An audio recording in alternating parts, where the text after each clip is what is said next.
The ballroom looked like something pulled from a glossy magazine, towering ceilings framed with gold trim, crystal chandeliers dripping light like frozen waterfalls, and round tables dressed in linen so white they seemed untouched by human hands.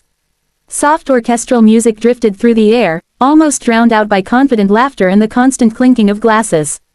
Every guest in the room wore success like perfume, expensive, unmistakable, and meant to be noticed.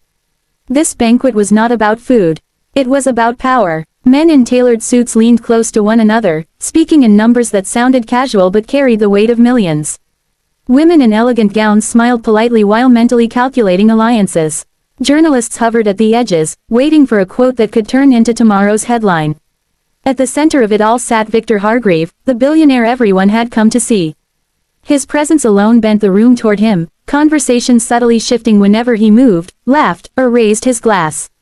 Victor appeared relaxed, but years of negotiation had trained his eyes to notice what others ignored.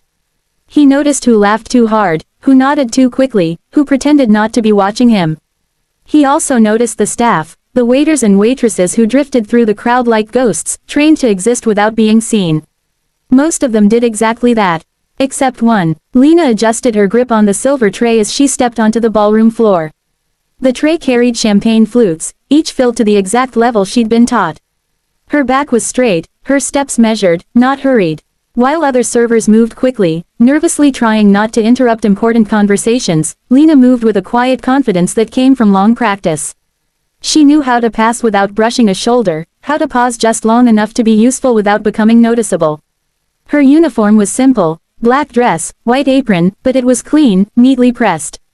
Her dark hair was tied back, revealing a calm, focused face. She scanned the room as she walked, not out of curiosity, but awareness. She listened without trying to. Snippets of conversation reached her ears whether she wanted them to or not. Profits soaring, companies collapsing, people spoken of like chess pieces. At one table, a guest complained quietly that his glass was empty. Lena reached him before he finished the sentence, refilling it smoothly. He barely looked at her, but his irritation faded.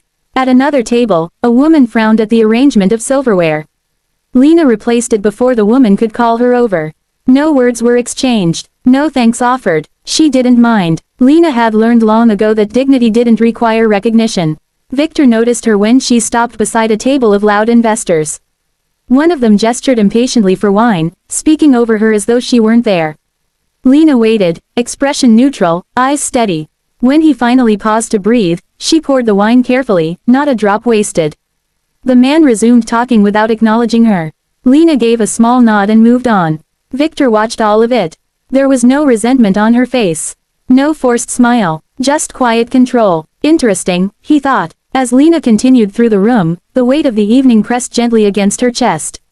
Banquets like this always felt unreal, so much abundance gathered in one place, while just a few blocks away people argued over bus fare and groceries. She didn't judge the guests, judgment took too much energy. But she noticed the contrast, the way plates of untouched food were replaced without question, the way money flowed here like water.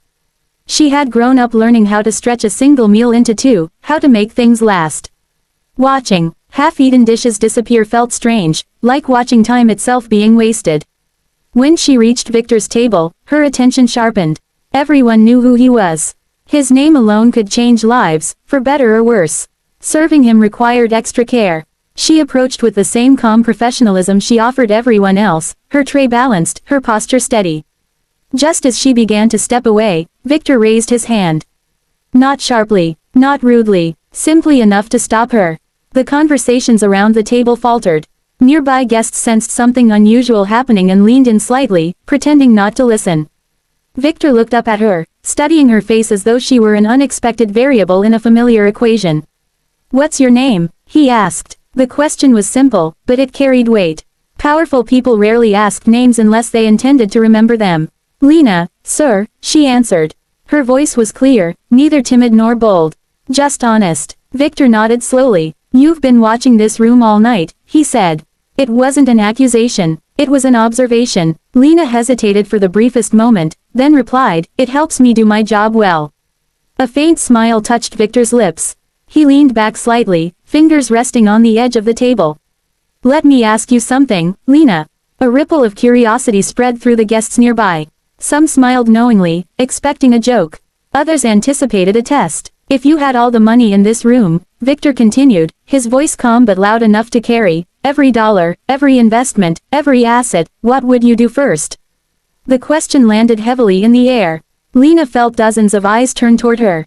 She could almost hear the thoughts forming. This should be good, she'll say something foolish, let's see how the waitress answers the billionaire. For a moment, she said nothing.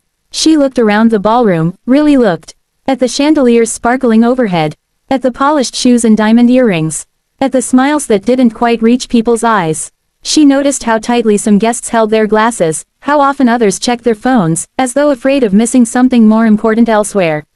Then she looked back at Victor. I'd give most of it away, she said quietly. A few people laughed, the sound sharp and dismissive. Victor tilted his head. To charity? He asked, clearly expecting that answer. No, Lena replied. Her tone remained gentle, but firm. To people I personally know need help, but are too proud to ask. The laughter faded, replaced by an uncomfortable stillness. Lena felt her heart beat faster, but she didn't lower her gaze. She had answered honestly. Whatever happened next was out of her control. The room waited, and for the first time that evening, Victor Hargreave didn't look amused. He looked intrigued. Victor did not sit back down. Instead, he rested both hands on the edge of the table, leaning forward as if the weight of the room had suddenly shifted toward Lena. The silence stretched, thick and expectant, broken only by the distant hum of the orchestra and the faint clatter of cutlery from tables far away. People sensed that something unusual was unfolding, something that hadn't been planned into the evening's glossy program. And the rest? Victor asked. His voice was calm, but there was an edge to it now, a seriousness that made several guests straighten in their seats. This was no longer a playful exchange. It was a conversation. Lena inhaled slowly. She had already crossed an invisible line. Retreating now would only cheapen the truth she had spoken. I'd use it to build something that wouldn't need me anymore, she said. A system that keeps working long after I'm gone. Something fair, something useful. Murmurs rippled through the tables. A man near the stage let out a short laugh, shaking his head. Idealism, he muttered loudly. Easy to dream when you've never had real responsibility. Lena turned toward the sound. Her expression didn't harden, if anything, it softened. Responsibility is the reason, she replied. When you don't have money, every decision has consequences. You learn quickly what actually matters. The man opened his mouth to respond, then thought better of it. A few guests shifted uncomfortably in their seats. Victor watched Lena closely, as though trying to peel back layers she hadn't realized were visible. Where did you learn to think this way? He asked. My father, Lena answered. The words seemed to echo faintly in the cavernous room. Victor's gaze flickered, just for a moment, betraying something personal before he masked it again. He worked construction during the day and cleaned offices at night, Lena continued. He believed work was a form of respect, for yourself and for others. When he got sick, he couldn't work anymore. The bills didn't stop, neither did his lessons. A few people at nearby tables lowered their eyes. This was not the kind of story they were used to hearing between courses. What did he tell you? Victor asked quietly. Lena swallowed. Her fingers tightened briefly around the edge of her tray. He said wealth isn't what you own. It's what you're still willing to give when you have nothing left. The silence that followed was different from before. It wasn't curious now. It was heavy. Victor felt something stir, something he hadn't expected from a banquet designed to celebrate his success. He remembered a younger version of himself, standing in a cramped apartment with peeling walls, listening to his own father talk about choices, about integrity, about the kind of man he hoped his son would become. Those memories had been buried under years of ambition and compromise, but Lena's words dug them up effortlessly. Victor straightened and turned to face the room. Ladies and gentlemen, he said, his voice carrying effortlessly across the hall. Conversation stopped. Forks were set down. Tonight was meant to celebrate achievement. He paused, scanning the faces before him, powerful, accomplished, certain of their place in the world. But achievement without purpose is just accumulation, he continued. And accumulation without reflection is empty. A murmur of unease swept through the guests. This was not the speech they'd expected. Victor gestured toward Lena, who stood frozen beside the table, unsure whether she should leave or stay. This young woman came here to work. To serve. And yet she's the only one tonight who reminded me why success was ever worth chasing in the first place. Gasps rippled through the hall. Victor reached into his jacket and pulled out his phone. He typed something quickly, then slipped it back into his pocket. "Lena," he said, turning back to her, "tomorrow my assistant will call you." Her heart skipped. "Sir, you won't be serving tables anymore," Victor interrupted gently. The words hit the room like a dropped glass. A woman near the front covered her mouth. A man whispered, "Is he serious?" Lena's breath caught. "I don't understand," she said honestly. "I'm offering you a position," Victor said. "Not because you impressed me with ambition or flattery, but because you challenged me. Because you spoke the truth when it would have been safer not to." "I don't have a degree," Lena said quietly. "I don't have connections." Victor smiled, and this time it wasn't the polished smile of a billionaire addressing donors. It was something warmer, real. "Neither did I, when I asked the right question." Applause broke out, hesitant at first, then stronger, filling the ballroom with sound. Some clapped out of genuine admiration. Others out of confusion. A few because they sensed history being made and didn't want to be seen sitting still. Lena felt the noise wash over her like a wave.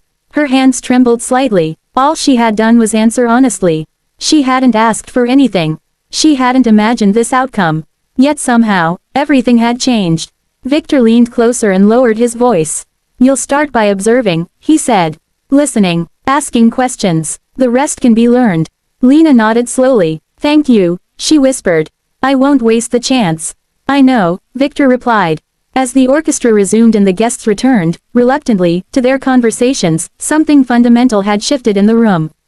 The banquet would still be remembered as a celebration of Victor Hargreaves' success, but those who were there would also remember the waitress who reminded a billionaire, and everyone watching, that the simplest questions often reveal the most powerful truths.